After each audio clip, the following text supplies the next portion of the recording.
Hi, my name is Scott Schweitzer, and I am the Clydesdale CrossFitter. My friends Amy Radowski, Charlie Otey, and Kat Shear and we are 40-plus masters athletes who love the sport of CrossFit. We want to bring you athlete interviews, human interest stories, and all the news from the Open to the Sanctionals to the CrossFit Games. We also want to share our journey to get fit and healthy using the sport of CrossFit. If you like what you hear, hit that subscribe button and consider giving us a 5-star rating. We are now available on YouTube at the Clydesdale CrossFitter and Friends podcast and all traditional podcast platforms. Also, be sure to follow us on Facebook and Instagram at the Clydesdale CrossFitter. And now, off to this week's episode of the Clydesdale CrossFitter and Friends.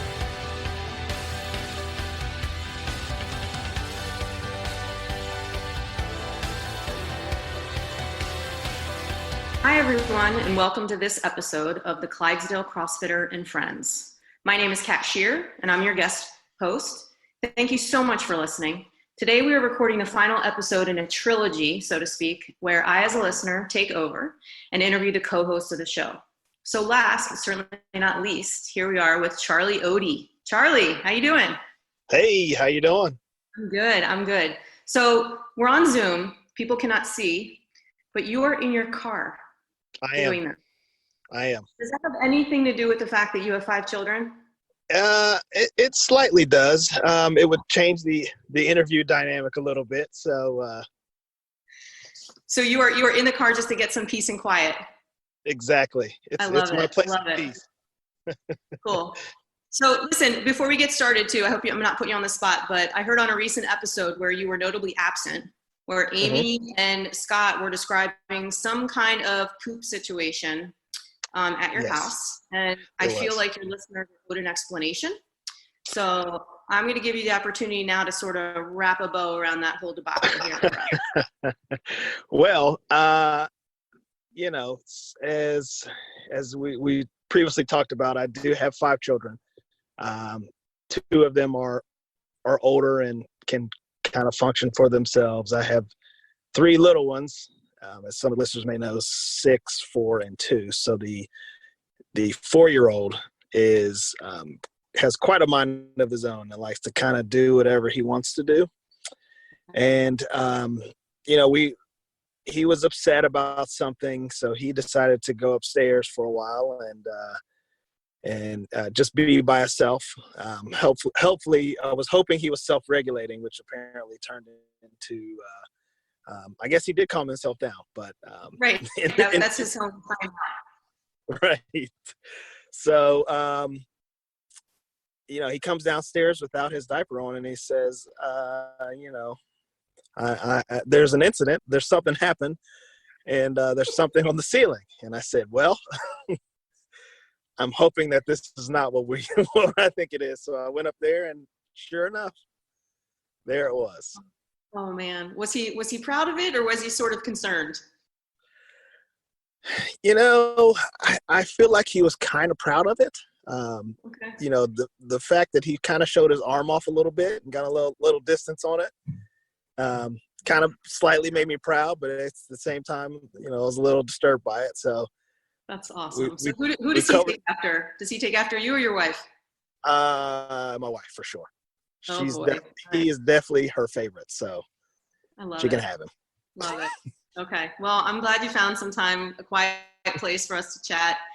Really looking forward to getting to know you and hear your story a little bit. So let's dig into that how did you find CrossFit dialogue, and let's start there.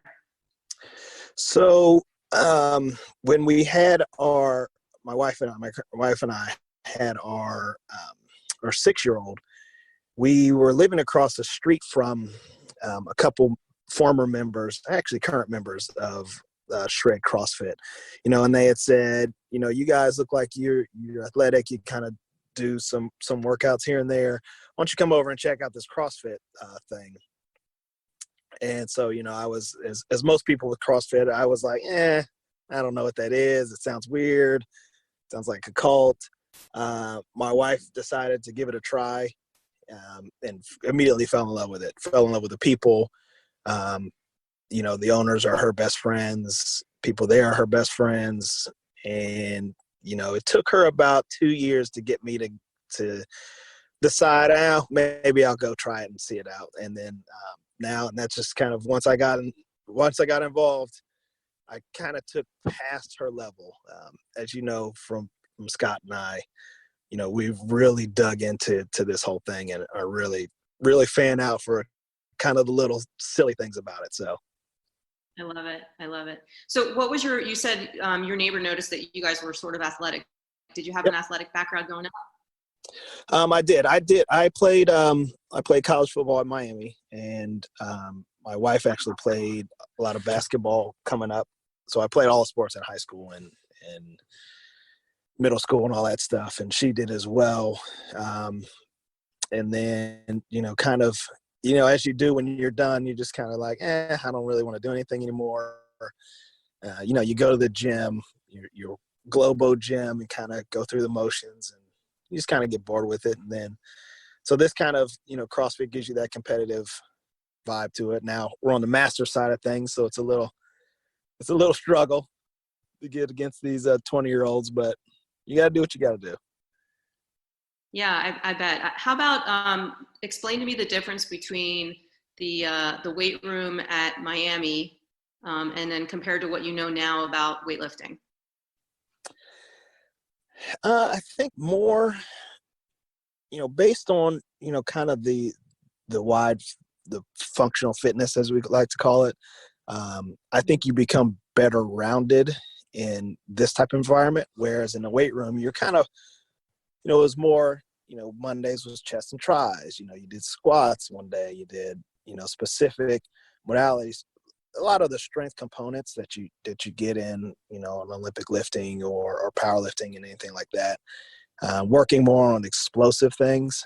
There's a lot more running in CrossFit that I really am okay with, but I think it's just part of making yourself a well-rounded person.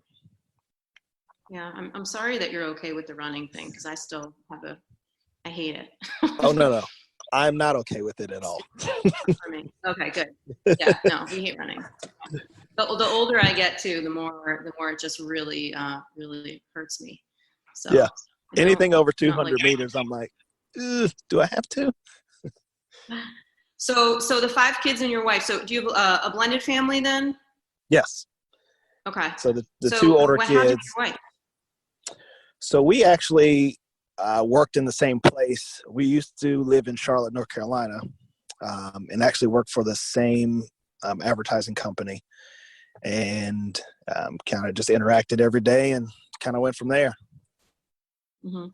Did you grow up in Charlotte or in North Carolina? I actually grew up here in Columbus. Okay. Got to escape for a little while, and was in Charlotte for about 9 years, and then my older kids moved back to Columbus, so it was a natural move for me to not be away from them, so moved back here. Sure. Okay. And what do you do for work? So I work for 2 television stations here in Columbus, the ABC and the Fox television stations, and sell advertising. Oh, okay.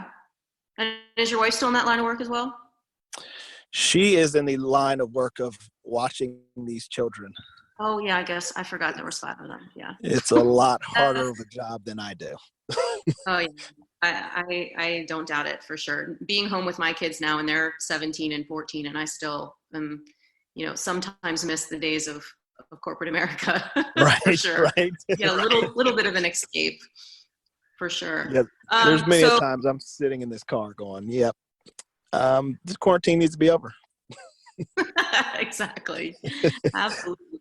So on a normal given week, in terms of what's your workout schedule look like?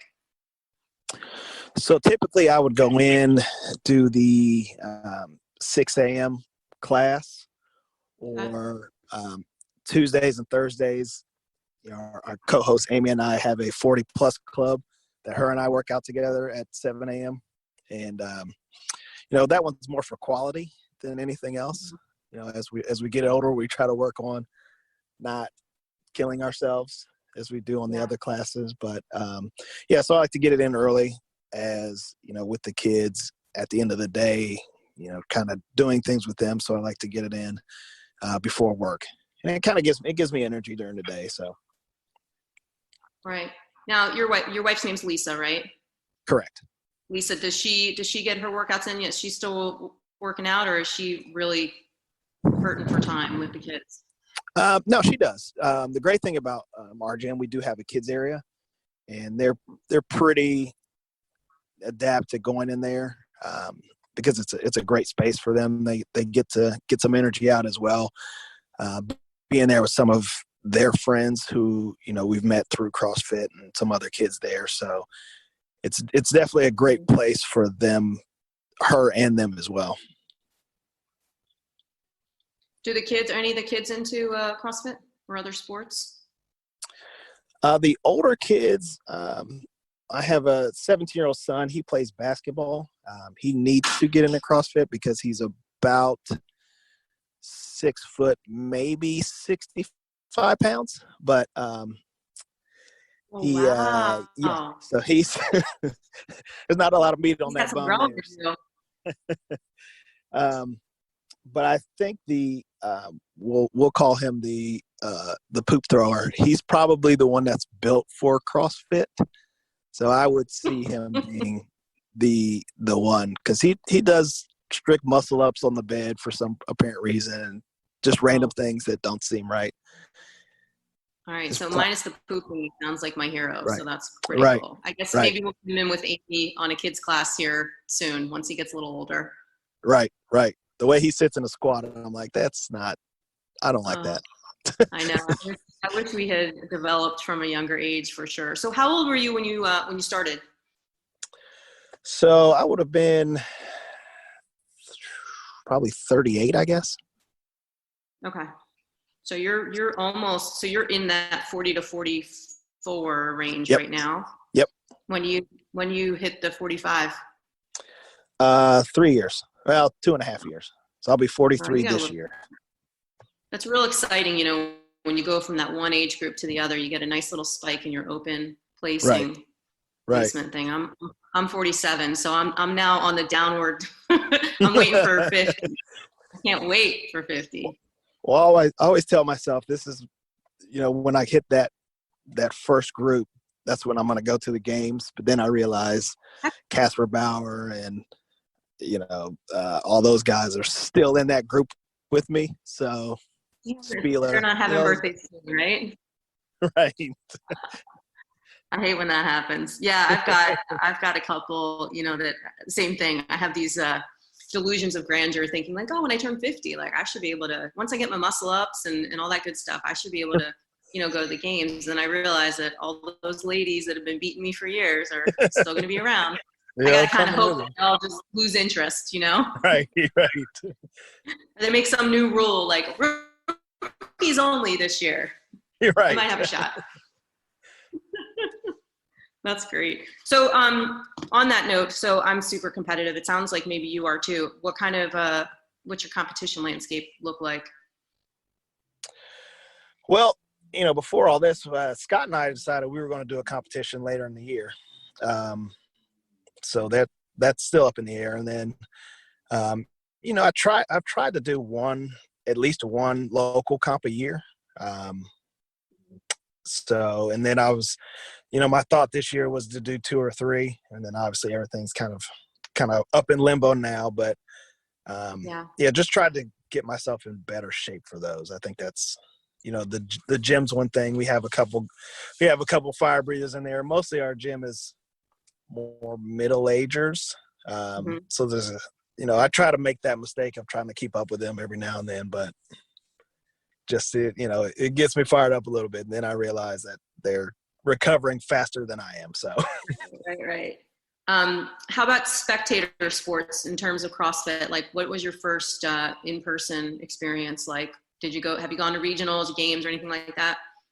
Yeah, so I went to regionals here when it was in Columbus 2 or 3 years ago. And it was great. I also went to, when they had an open announcement at Rogue, went to that as well. Cool. Both of those are super exciting. I mean, just to see not only the regional guys who are closer to what you could probably do, and then seeing, the Open, which had, I think it was Carrie Pierce, Christy O'Connell, those guys were doing it that year. And just seeing them up close as well, and just seeing the phenomenal athletes that they are. And, it's And just a the complete access. Yeah, the What's that? access to them is really kind of cool too. Like they're just walking around with everybody Absolutely. else. I remember my first regional was probably 14 or 15. Yeah. And the vendors was super cool. I spent way too much money, like on stuff. Yeah. Because you just could. And, having access, just having people like, I remember Lauren Brooks just walking next to me, or Talina Fortunato, Anna Tunnicliffe was just buying a t-shirt like right next to me at the vendor space. And Jordan Troyan was doing his thing. That was just really cool for me. And as a nerd of sport, it was pretty cool. It's also funny seeing them in public where, people who aren't on our level of it, they're just, because most of them, like, Josh Bridges is probably my height. So you're just kind of walking around and that's just a guy. But to me, I'm like, nobody sees that that's Josh Bridges. What's happening? Right. I was amazed too at just how tiny some of the girls are. I mean, they look ginormous on, social media and things like that, but you could like fit them in your pocket. They're so little. Right. And you look at like Tia and Katrin, and they're lean. They're not, but they're throwing up so much weight. It's like, wow. I guess there is something about the technique that's really how you get this thing done. Yeah, super impressive for sure. All right. So do you remember your first WOD? My first WOD was actually Murph. All you people starting CrossFit on Murph. I would have ran the other way. Yeah. I think that it humbled me enough, and my competitive enough was like, this can't be right. I can't be this terrible. So yeah. So you do any Murph training, or are you just a once a year Murph guy now? I'm pretty much once a year Murph guy. The one of my better workouts is Cindy.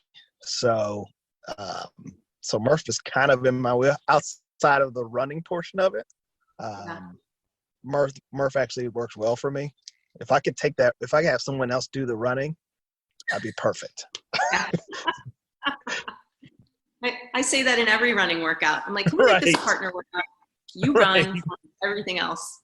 Yeah, that's what Amy and I are great partners, because she loves all the running, and then just let me do all the pull-ups and all the push-ups and all that. She can have it. She can have all of that. So there's a guy, his name is Philip. I don't know how to pronounce his last name, but he is local to the Cleveland area, and he is doing one Murph a day for 365 days. He's on Instagram. I will try to figure out his handle so that we can let the listeners follow him if he's public. But this guy is no joke. He's doing a Murph a day, sometimes more than one Murph a day. He has this thing with prime numbers. So on a day that is a prime number, he does like 3 or 4 Murphs. Sometimes in a row. Sometimes he'll sub the run for a bike. He'll sub the run for a swim. He'll do it like Cindy style. Sometimes he'll do it all the way through. Sometimes he does it with a vest. Sometimes without. I mean, talk about mind game, and mentality. At first blush, I'm like, well, that's stupid. I would really hurt myself. He's been, it's kind of cool. He's coming up on his year, I think, too. I want to say maybe the year is going to end on Memorial Day. So it's just, if you're into that kind of mind stuff, it'd be interesting to take a look at that and see what he's up to. But really cool stuff. I love it. Does he wear a vest every time? Not always, but most of the time, yeah. Okay. And clearly his hand care game is on point, right? Right. I fall off, I think. Right. No, he was involved with the Winter Classic. The Winter Classic. Okay. He's either, I want to say he's with CrossFit Cleveland or CrossFit Cadre or one of those, but he was like the events director of that. Real nice guy, Philip, man bun, you know. Oh, okay. I think I've seen Probably it before. ex-military. Yeah. Would make sense. Insane. So between you, Scott, and Amy, who's the fittest? I'm going to say Amy. Okay. Is that just now because of something, or has she always been the fittest? I don't know. I think her engine is better. Okay. She's a little more mobile than the rest of us. So I would say overall she's probably fitter. I spent a little time last night going head to head with Amy on every open from 2014 to present. Oh, and she beat me. Yeah, I think she beat me 24-13 in terms of workouts. Yeah. So that was a fun exercise. Yeah. I'm crazy competitive. So yeah, that was fun to do. Yeah, she's love it. She's, all right, so I'm going to just turn the tables here and we're going to talk a little bit about the podcast, right? So this is all sort of new to everybody. Started in November timeframe, I guess. What got you involved? So, Scott and I would always, we'd either text each other, we'd call each other, see each other at the gym, and just talk about little things that we've seen throughout CrossFit, whether it be Instagram, whether it be, something that, Richie or Buttery Bros or, something that somebody posted, and we'd just have little side conversations with it, especially when he started judging. Mm-hmm. I'd always, when he get back, I'd be excited to hear, who he talked to, who he had a chance to see, and, all those things. And, we've always had those conversations. And then, one thing led to another. He decided that he wanted to start doing this. And, just said, hey, what do you think about having our conversations, basically on air or on a podcast? And I was like, of course, I'm in.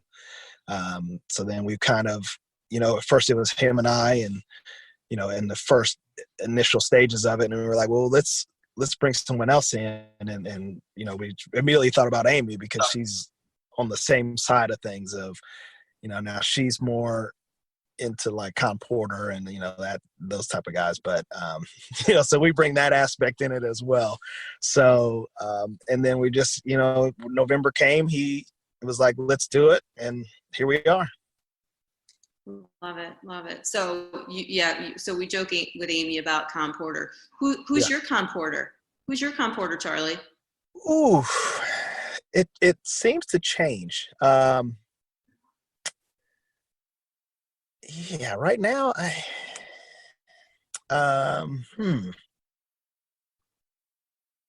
There's a lot of content out there to ingest. There's a lot right of now. content. Yeah. Let me ask this.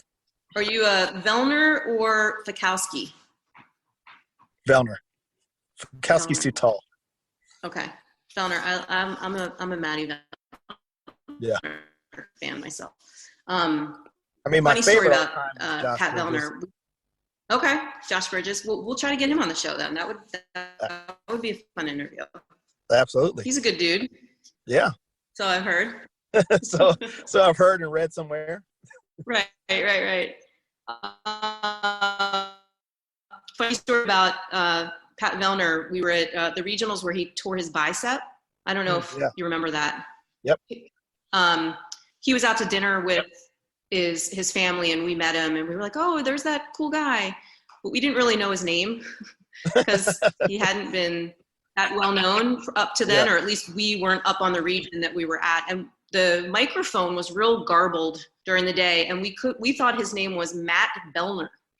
So Matt with an N, Vellner with a B. So we're like, that's that Matt Vellner guy. And we were looking for him on the leaderboard because he was doing really well, and we couldn't find him anywhere. And, come to find out that his name was actually Patrick Vellner. But he'll always be Matt Vellner to me. And I think I've told him that a couple times. I think I met him at Rogue and told him that story, and he was like, "Oh, okay, cool, that's great." Is that great? Fangirling on Matt Belliner. Right. It's too much. So, all right. So Josh Bridges, we'll work on that for you. Yep. What do you think? What do you think about the games? Do you think this is going to happen? I don't. I think it's going to be tough being in July. And just because you don't know how far out of it we're going to be, even if it's, starting to clear up by June, that's still a lot of travel from different areas into one place. You wonder if Wisconsin will be okay with it. You wonder if, how many people will actually go because of that. I don't like the idea of an online. I think there's too many variables with that would make it too difficult. I mean, with people being able to cheat, people be able to do in their home gym and their own gyms and with their own judges, it just becomes too big. Yeah, it just becomes. You'd never be crowned the fittest that way. Correct. It would have to be called something else. Right. Until you go head to head with Matt Frazier, I mean, I don't know how you can say, because it becomes different when, going to those events and seeing the difference of a crowd reaction and somebody getting fired up off of that, or being right next to him and seeing, okay, this dude's, he's going, I got to throw my plan out the window, but then you blow up. It's all those factors involved that you won't get on an online. So yeah, I say you push it a year and go at it next year. Yeah, two big disappointments for me if the games doesn't happen. One, there's a guy, Pete Shaw, out of Canada, who qualified for his first games. I don't remember the sanctional that he qualified in, but he was actually a judge at the games last year, and he and I judged like the same lane of that first event, that first individual event, and he was real great to me, like a mentor. He's on seminar staff and things like that. He's qualified, and I'm super stoked to see him compete, to just be there. And I really think that, the games being canceled, folks that qualified are going to have to requalify, right? They're not going to get like a bye for next year. So that's my number one disappointment. Number two, Fraser versus Froning, right? Yeah. This was his year to go, 5 in a row? 5 in a row, yep. Right? And to, beat, quote unquote, Froning. Now, no disrespect to Richard Froning, but if the games don't happen, then it can't happen, right? And then even if he wins next year, people are going to be like, oh yeah, but it really wasn't, 4 in a row or 5 in a row because we didn't have the games. And that drives me crazy. Yeah. That, it's not going to be an apples to apples comparison ever. Right. And that whole debate will live on forever. Yep. It's almost a conspiracy. It's almost, I was going to say, so are we starting the Rich Froning started this whole thing to save himself as the fittest? Oh man. Or, Dave Castro or somebody. Yeah. Castro. Yeah. Cause they are buddies. Yep. Yeah. Who knows? Oh man. I don't know. I think Rich can still hang though. He's built different. Yeah. He really is. He's a good dude too. Yeah. They both are. I'm a huge fan of both of them. I'm happy for both of their success, and they are different athletes, and the world will never know. It's kind of like never know. We'll never know. The one greatest CrossFit mystery. Yep. That's great. All right, so I have some silly questions for you just to wrap things up here. Okay. Cats or dogs? Dogs for sure. Dogs. Do you have a dog? I do not, but I want one. You have 5 kids. It's okay. Correct. That's why. Once we get out of diapers, I think and that's one thing I was telling Lisa was, we already got people pooping on the floor. You might as well just throw another dog in there. What's the difference? That's perfect. I love it. Coffee or tea? Tea. Tea. What do you put in your tea? Sugar. Sugar. Okay. Unfortunately. The white stuff. The good stuff. It's okay. Yep. It's better than some chemical you could add there. Right. So aside from watching CrossFit, do you have a favorite sport to watch? I would say football or basketball. Kind of Who are your teams? split between the two. My football team are the Carolina Panthers. My basketball team, unfortunately, is the Cavs. I'm also a Browns fan, secretly, and outwardly. But, when they left, I adopted the Panthers because I was in Charlotte. So, that's kind of – but I've always been a Cavs fan, and here we are. There you are. Aside from CrossFit, what's your favorite sport to participate in? We always talk about trying new sports, things like that. I'd say basketball, just because I get to play with my son. He still can't beat me, so that's good for me and my mental state. And just being able to get out and, you could really just kind of do that anywhere that you have a court, and still relatively hang with the younger group of people. It's a great workout too. There's a little too much running in it, but other than that, I like to go half court as opposed to full. So I know there was an interview with Ben Bergeron a few years ago asking him if he could build, like the 2035 CrossFit Games champion, like what would he be doing with them now? And basketball was the winter sport of choice for him. He said, with the hand-eye coordination and the movement, the cutting and all that, he said it's probably one of the better sports to do. So it's not a bad one, that's for sure. All right. Well, I guess we'll wrap that up. Is there anything else that we should know that I didn't ask? I know you and I have never met before, so this is sort of our first encounter. No pre-review or anything like that. So if there's stuff that we should have dug into that you want us to, let's do it. Nothing that I can think of. I'm sure we'll have more conversations as the days go on. Yeah, I hope so. This is like a great medium for us. Certainly allows us to be isolated and still sort of keep in contact with each other and talk about the stuff that we love. So absolutely. I want to thank you for your time. I appreciate it. Like I said, thanks for the opportunity. I want to thank everybody for listening. And we'll see you again next time on the Clydesdale CrossFitter and Friends. See ya.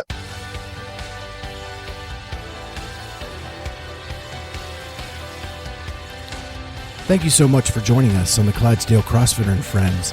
Remember, you can find us on YouTube now and all major podcast platforms.